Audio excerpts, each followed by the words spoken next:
Loi 31. Offrez le choix, Charybde ou Scylla.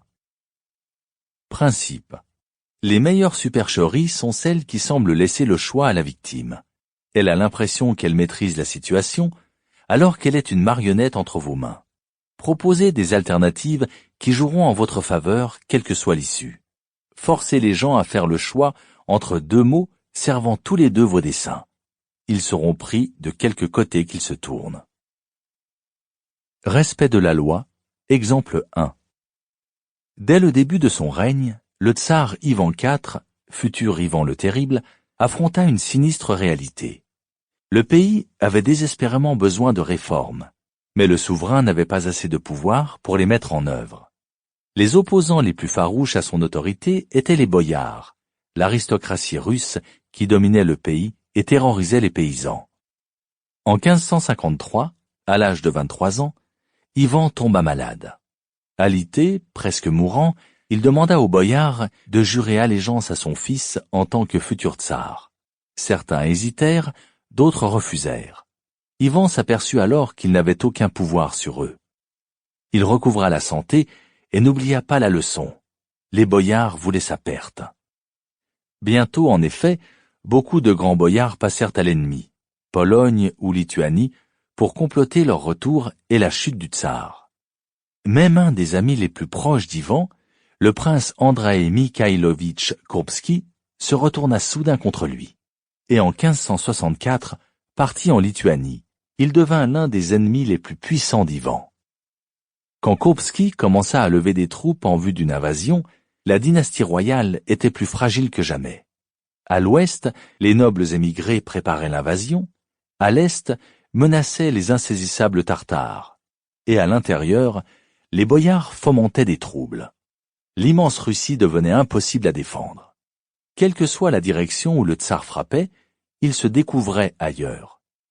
Seul le pouvoir absolu lui permettrait de décapiter cet hydre aux têtes multiples, mais il n'avait pas ce pouvoir. Ivan réfléchit. Et le 3 décembre 1564 au matin, les moscovites furent à leur réveil devant un étrange spectacle. La future place rouge était couverte de centaines de traîneaux. On y chargeait les trésors du Kremlin et des provisions pour la cour entière. Ils virent, incrédules, le tsar et son entourage y monter et quitter la ville.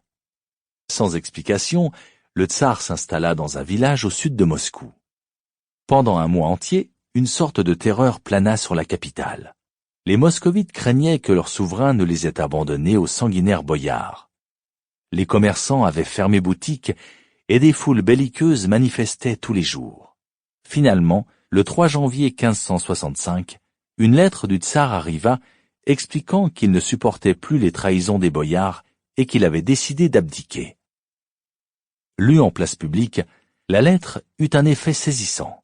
Marchands et étudiants imputèrent aux boïards la décision d'Ivan et envahirent les rues pour donner la chasse aux nobles. Bientôt, un groupe de représentants de l'Église, des princes et du peuple arriva en délégation à la retraite du tsar pour le supplier, au nom de la sainte terre de Russie, de revenir sur le trône.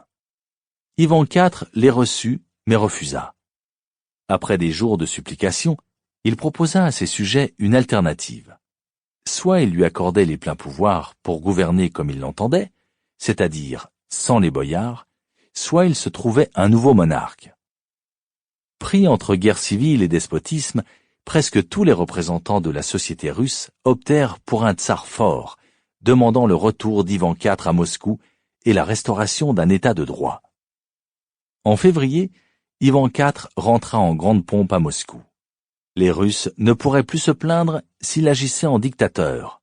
Ils lui avaient eux-mêmes accordé ce pouvoir. Interprétation. Ivan le Terrible se trouvait face à un cruel dilemme. Capituler devant les boïards aurait conduit à une destruction certaine, mais la guerre civile aurait apporté une ruine d'un genre différent. Même si Ivan IV était parvenu à gagner cette guerre, le pays aurait été dévasté, et ses divisions seraient demeurées plus fortes que jamais. Précédemment, il avait toujours fait preuve d'audace et de pugnacité, mais ce comportement risquait de se retourner contre lui.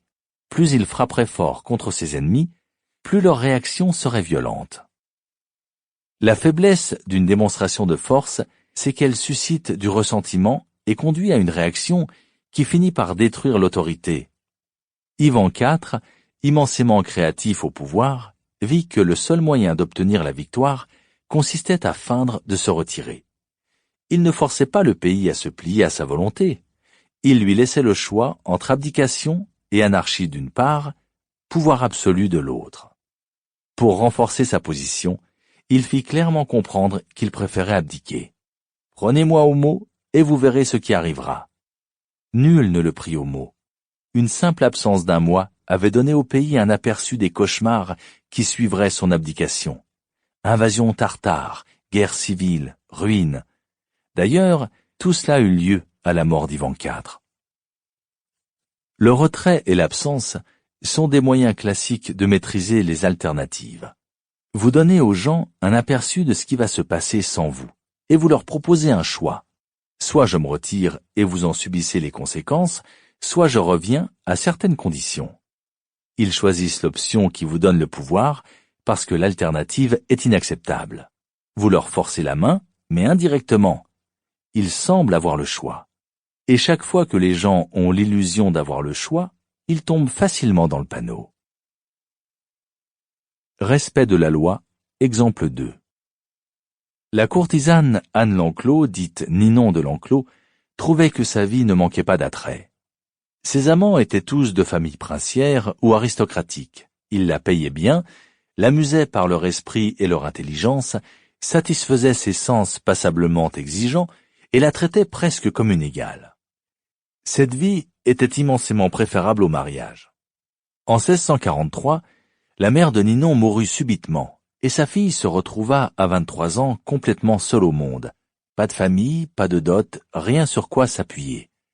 Une sorte de panique s'empara d'elle. Elle entra au couvent, abandonnant ses illustres amants. Un an plus tard, elle quitta sa retraite et partit pour Lyon. Quand finalement elle réapparut à Paris, en 1648, ses soupirants se pressèrent à sa porte, plus nombreux encore qu'avant, parce qu'elle était la courtisane la plus brillante de son temps et qu'elle leur avait beaucoup manqué. Les soupirants de Ninon constatèrent qu'elle avait changé, et elle leur signifia la nouvelle règle du jeu. Les ducs, seigneurs et princes disposés à payer ses services pouvaient continuer à le faire, mais c'était dorénavant à elle de fixer leur jour selon son bon vouloir. La seule chose qu'ils pouvaient acheter, c'était une possibilité. Si c'était son plaisir de dormir avec eux une fois par mois seulement, il n'y aurait rien à faire. Celui qui ne voulait pas être payeur, selon l'expression de Ninon, pouvait rejoindre le groupe toujours grandissant des martyrs, ceux qui lui rendaient visite pour son amitié, sa causticité, son talent de luthiste et la compagnie des grands esprits de l'époque qui fréquentaient son salon, Molière, La Rochefoucauld et Saint-Évremont. Les martyrs avaient un espoir. Elle sélectionnait régulièrement parmi eux un favori, qui devenait son amant sans payer un sou, et auquel elle s'abandonnait complètement pour le temps qu'elle voulait, une semaine, quelques mois, rarement plus. Un payeur ne pouvait devenir favori, mais un martyr n'avait aucune garantie d'en devenir un non plus. Il pouvait soupirer sa vie entière. Le poète Charleval, par exemple, ne jouit jamais des faveurs de Ninon, mais n'en continua pas moins à la fréquenter. Il ne pouvait se passer de sa compagnie. Lorsque la rumeur de ce système courut dans la bonne société française, Ninon fit l'objet d'une hostilité déclarée. Son attitude, contraire à celle des autres courtisanes, scandalisa la reine-mère et sa cour. À leur grande horreur, cela ne découragea nullement les soupirants. En effet, leur nombre croissait autant que l'intensité de leurs désirs. C'était un honneur d'être payeur, pour aider Ninon à maintenir son train de vie et son illustre salon, pour l'accompagner parfois au théâtre et dormir avec elle quand cela lui chantait. Plus jalousés encore étaient les martyrs, qui jouissaient de sa compagnie sans bourse déliée et avaient tous le vague espoir, soigneusement entretenu, de devenir un jour favoris. Cette éventualité enflammait quantité de jeunes aristocrates, car Ninon avait la réputation bien établie d'être insurpassable au jeu de l'amour. C'est ainsi que des hommes mariés et des célibataires, jeunes et vieux, firent partie de son réseau et choisir une des deux options offertes, lesquelles la satisfaisaient toutes les deux. Interprétation. La vie d'une courtisane impliquait un pouvoir certes refusé à une femme mariée, mais comportait aussi des dangers évidents. L'homme qui paie les services d'une courtisane, par définition, en est le maître. Il décide quand il la prend et quand il la quitte. L'âge venant, le choix de la courtisane s'amenuise, et de moins en moins d'hommes jettent leur dévolu sur elle. Pour éviter de finir pauvre, elle doit faire fortune jeune. La légendaire avidité de la courtisane reflète une loi de la nature, mais la rend moins attrayante. L'illusion d'être désiré est importante pour les hommes, qui face à une partenaire trop vénale, perdent souvent leurs moyens.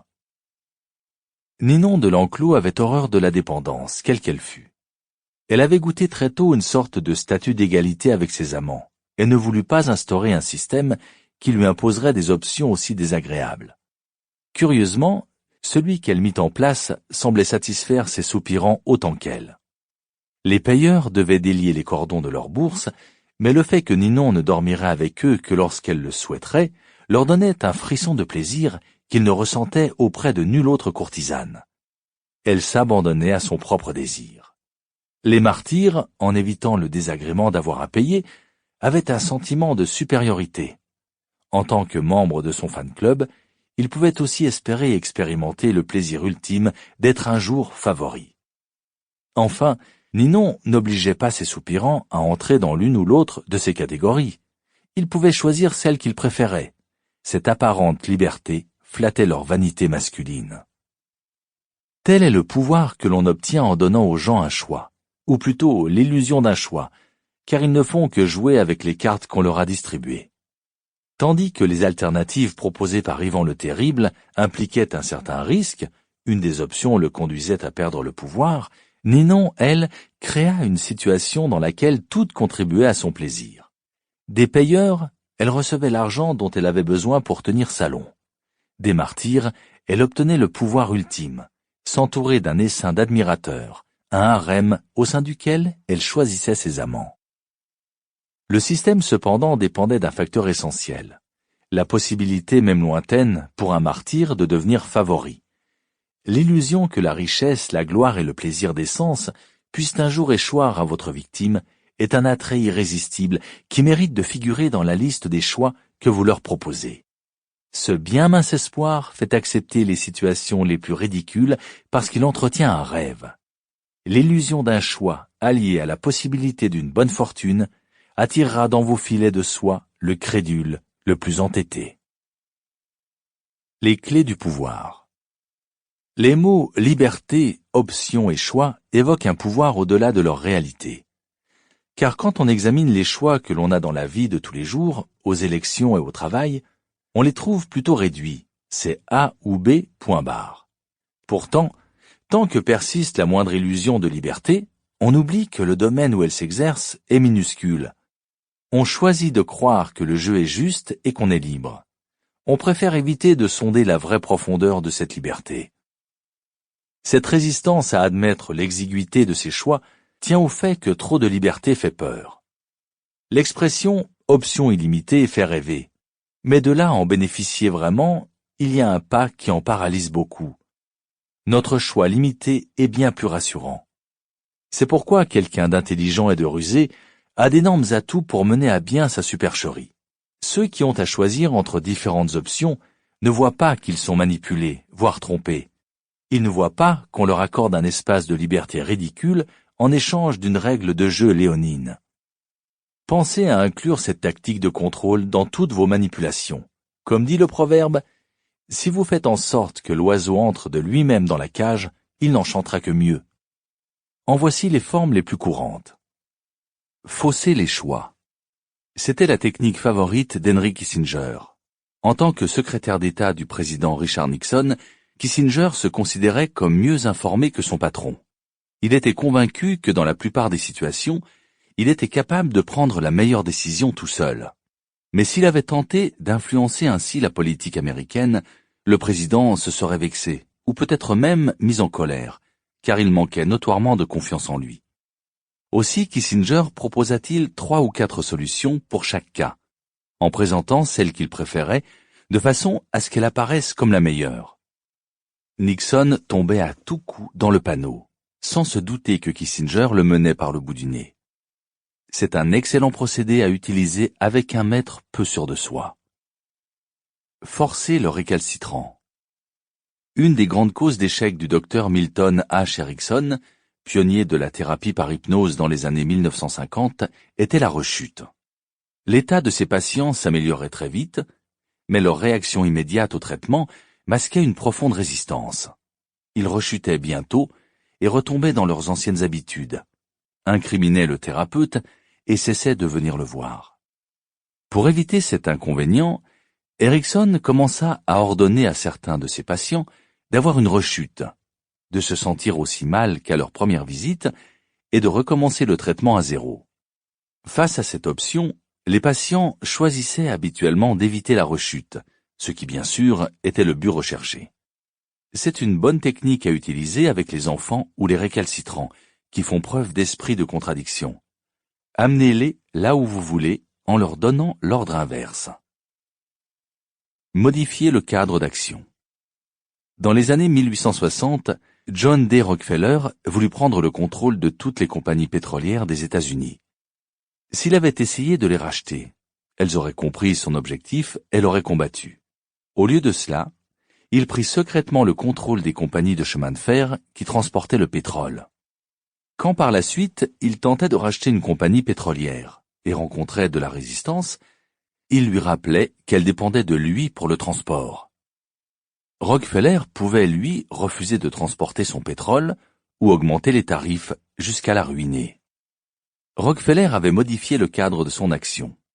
Les petits producteurs n'avaient d'autre choix que celui qu'il leur laissait. Dans cette tactique, vos adversaires savent que vous leur forcez la main, mais cela importe peu. Cette technique est efficace avec les résistants à tout crin. Réduisez les choix. Au XIXe siècle, le marchand d'art Ambroise Vollard utilisait cette technique à la perfection. Des clients venaient dans sa boutique voir des Cézanne. Il leur montrait 2 ou 3 tableaux sans citer de prix et se désintéressait d'eux. Les visiteurs repartaient sans avoir pris de décision. Ils revenaient habituellement le lendemain pour revoir les peintures, mais cette fois, Vollard sortait des œuvres de moindre intérêt, feignant de croire que c'étaient les mêmes. Déconcertés, les clients regardaient, partaient pour réfléchir et revenaient de nouveau. Vollard leur brandissait alors des croûtes à peine vendables. Finalement, les clients comprenaient qu'il valait mieux saisir la première offre, car le lendemain, ce serait quelque chose de pire et peut-être même encore plus cher.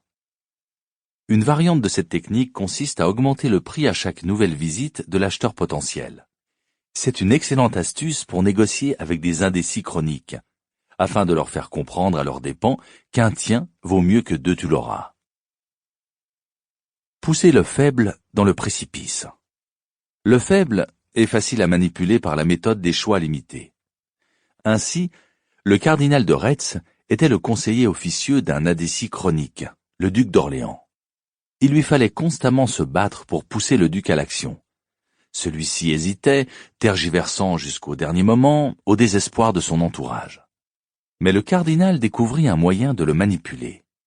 Il lui décrivait toutes sortes de dangers cauchemardesques, jusqu'à ce que le duc se voie cerné par l'abîme dans toutes les directions, sauf une, celle que le cardinal de Retz voulait lui voir prendre. Cette tactique est analogue à celle qui consiste à fausser les choix, voire ci-dessus. Mais avec les faibles, il faut se montrer plus directif. Visez l'émotionnel.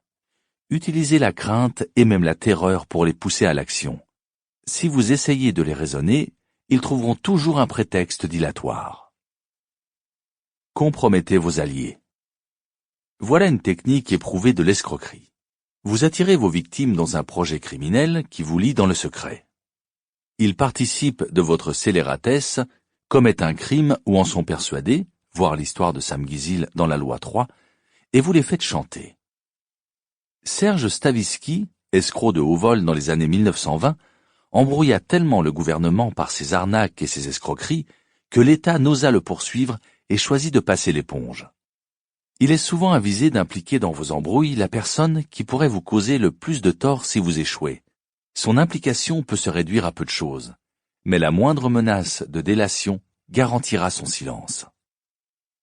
Offrez un dilemme. Cette idée fut mise en application par le général William Sherman au cours de sa traversée de la Géorgie pendant la guerre de sécession. Les Confédérés savaient dans quelle direction Sherman faisait mouvement, mais ils ignoraient complètement s'il attaquerait par la gauche ou par la droite, car il avait divisé son armée en deux ailes. Si les rebelles se retiraient d'un côté, ils rencontraient l'ennemi de l'autre. C'est une technique familière des avocats au tribunal. L'avocat conduit les témoins à choisir entre deux explications possibles d'un événement, qui toutes les deux mettent en évidence des failles dans leur version des faits. Les témoins doivent répondre aux questions de l'avocat, et quoi qu'ils disent, ils se grillent. L'élément clé de cette tactique est la surprise. Ne laissez pas à la victime le temps de réfléchir à une esquive. En louvoyant entre Charybde et Scylla, ils creusent leur tombe. Comprenez ceci. Dans vos luttes contre vos rivaux, il sera souvent nécessaire de leur faire du tort. Et si vous apparaissez clairement comme l'auteur de leurs maux, attendez-vous à une contre-attaque, voire à une revanche. Si cependant ils ont l'impression d'être eux-mêmes responsables de leur infortune, ils se soumettront. Quand Ivan le Terrible quitta Moscou pour sa retraite, les citoyens qui le priaient de revenir acceptèrent son exigence de pouvoir absolu. Pendant les années qui suivirent, ils éprouvèrent moins de ressentiment pour la terreur qu'il déchaîna dans tout le pays. Après tout, c'était eux-mêmes qui lui avaient accordé son pouvoir. C'est pourquoi il est toujours bon de donner à vos victimes le choix du poison, et de présenter votre alternative de la manière la plus subtile possible. Image. Les cornes du taureau. Le taureau vous accule entre ses cornes. Non pas une seule corne, qui vous laisserait une échappatoire, mais la paire, qui vous immobilise. Que vous vous tourniez à droite ou à gauche, vous êtes coincé. Autorité. En effet, les blessures que l'homme se fait spontanément et de propos délibérés sont bien moins douloureuses que les maux qui lui viennent d'une main étrangère. Nicolas Machiavel, 1469-1527, Le Prince, traduit par Jean-Vincent Périès. A contrario, la maîtrise des alternatives a un but principal, dissimuler que vous êtes l'agent du pouvoir et de la punition. La tactique marche mieux pour ceux dont le pouvoir est fragile et qui ne peuvent agir trop ouvertement sans encourir suspicion, ressentiment et colère.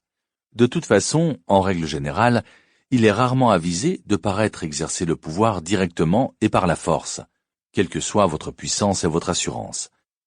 Il est habituellement plus élégant et efficace de donner l'illusion d'un choix. D'un autre côté, en limitant les alternatives des autres, vous limitez parfois les vôtres. Il est des situations dans lesquelles vous auriez avantage à accorder à vos rivaux une grande liberté. Tandis que vous les regardez agir, vous vous donnez de grandes occasions d'espionner, de réunir des informations et de planifier vos supercheries. Le banquier James Rothschild appréciait cette méthode.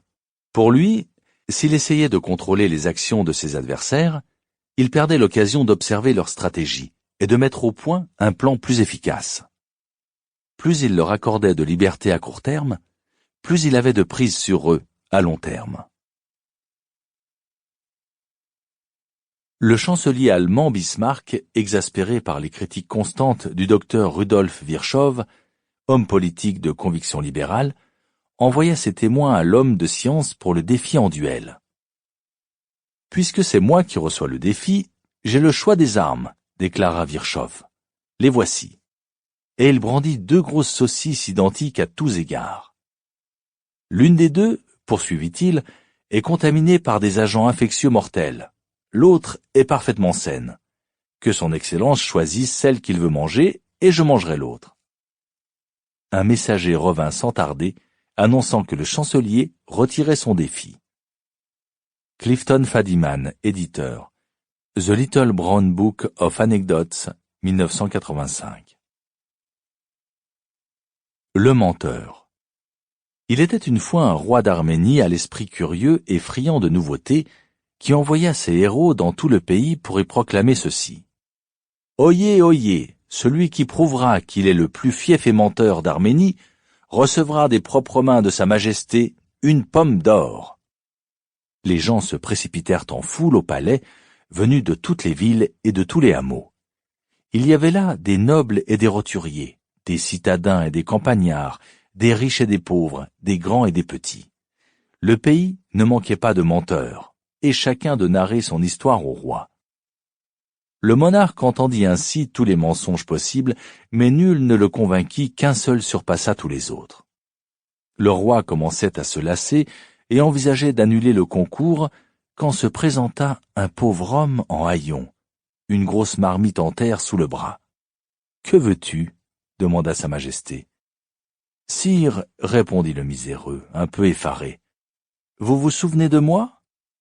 Vous me devez une marmite d'or, et je suis venu la chercher. »« Mais tu es le pire des menteurs » s'exclama le roi. « Je ne te dois rien. »« Le pire des menteurs, dites-vous » répliqua l'homme en haillons. « Dans ce cas, donnez-moi la pomme d'or. » Le roi, comprenant que l'homme essayait de le rouler, tenta de se reprendre. « Non, non, tu n'es pas un menteur. Dans ce cas, remplissez-moi cette marmite avec l'or que vous me devez, sire. » Le roi comprit le dilemme et lui remit la pomme d'or. Fables et contes populaires d'Arménie, racontés par Charles Downing, 1993. J.P. Morgan, premier du nom, dit un jour à un joaillier de sa connaissance qu'il serait intéressé par l'achat d'une épingle de cravate ornée d'une perle. Quelques semaines plus tard, le joaillier découvrit une perle somptueuse. Il la fit monter en épingle de cravate et l'envoya à Morgan avec une facture de $5000. Le lendemain, le colis lui fut retourné. Une note de la main de Morgan l'accompagnait. « J'ai aimé l'épingle de cravate, mais pas le prix. Si vous êtes prêt à accepter le chèque ci-joint de $4000, veuillez me retourner le paquet sans l'ouvrir. » Furieux, le joaillier refusa le chèque et renvoya le porteur. Il ouvrit la boîte pour récupérer l'épingle de cravate refusée. Elle ne s'y trouvait pas.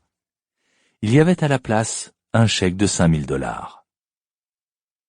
Clifton Fadiman, éditeur, The Little Brown Book of Anecdotes, 1985.